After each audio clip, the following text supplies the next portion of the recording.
Hello and welcome to the fifth video in this series making simple Flappy Robin for the iPhone and iPad. So last video then we finished off with this z-index of the robin inside the constants.h, and in this video we're going to actually add the robin to the screen at last. Before we do that though, I want to define some more constants for our robin, and you'll see how these will be used. I want to make one called robin state stopped, and also a constant then for k and robin state moving, funnily enough. Let's say that's a 1, and I want to define the k robin start speed, and we're going to make this 150, so the number of pixels second that it's moving when you touch it. But what I also want to do is multiply this by the y scale factor, of course, because we want to make sure that we multiply that up when we're using an iPad screen instead of an iPhone screen. And last but not least, we want to position the robin about a third of the way, a bit less than a third of the way across the screen. So I'll say robin start x and 0.3, because remember we're using the normalized points. So now we've added in some of those constants. You might think we just add the robin as an image, like we've added one of these images here. Well, we can't do that because we actually need some more information from the robin than we get from a CCSprite. Not much, but we need a little bit. Namely, we need to be able to update the position of the robin on the screen continuously every frame, because it's affected by the tap from our finger and also obviously colliding with either the top of the screen or other tubes. It needs to know where the top of the screen is, so it can't go off the top of the screen. And we also need to know for our updating what state it's in, whether it's stopped or moved. So to add these things to a CCSprite object, then we need to subclass CCSprite. So I'm going to right click on Classes, New File, Objective-C Class, make sure it's a subclass of CCSprite, and call it CRobin. And just add it in. And then inside the header file here, I'm going to add in a couple of class variables. So one will be float, and I'll call it the start speed y, so this will be the speed that it starts with, and the other one is a float, and we'll call this top of screen. And I'm going to add a property, and I'll make this one non-atomic, and this one will just be an integer, and this will be the state of the robin, and we're just going to brutally reference this as a public property, no getters and setters or anything like that. Then we need to add a couple of functions in as well. So one of them is a reset function that we call to reset the robin. Then the other one is we'll make a function called set start speed, and this will enable us to set the starting speed on the robin back to its start speed y, so its current speed back to its start speed y. And actually this shouldn't be start speed y, I'm just thinking this should be speed y, current speed, because our start speed y of course is a constant.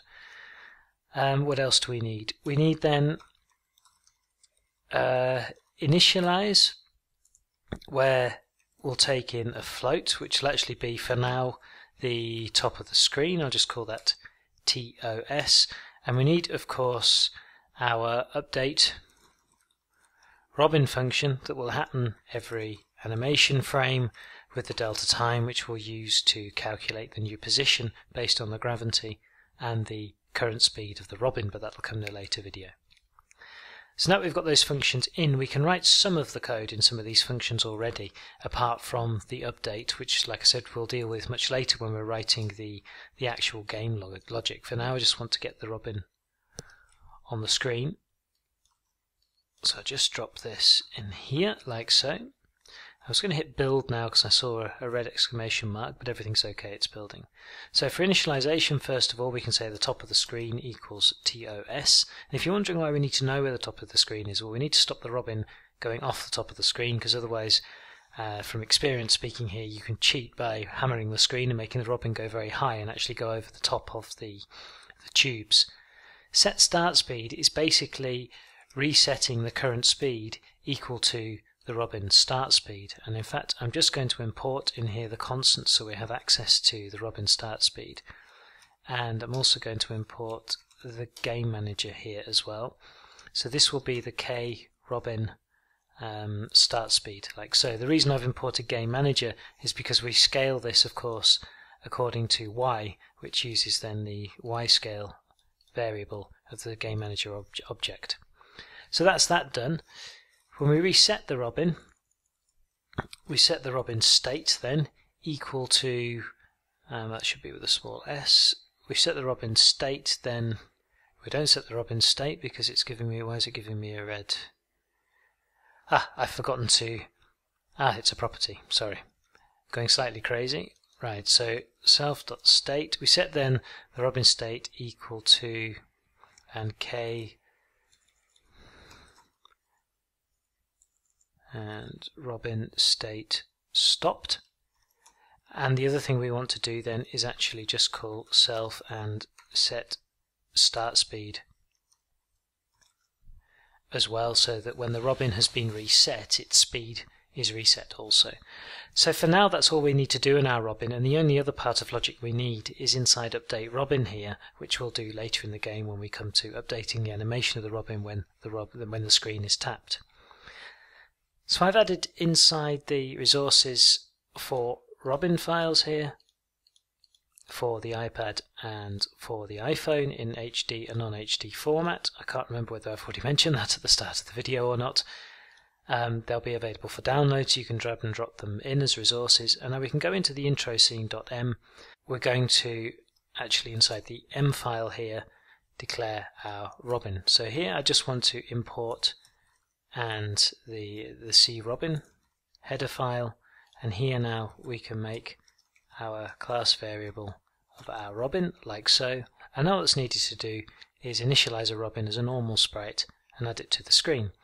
So I'm going to be a bit cheeky here and just copy the background sprite code in here, and of course now we have our Robin like so, and we'll change this to robin.png, and here we want C Robin of course.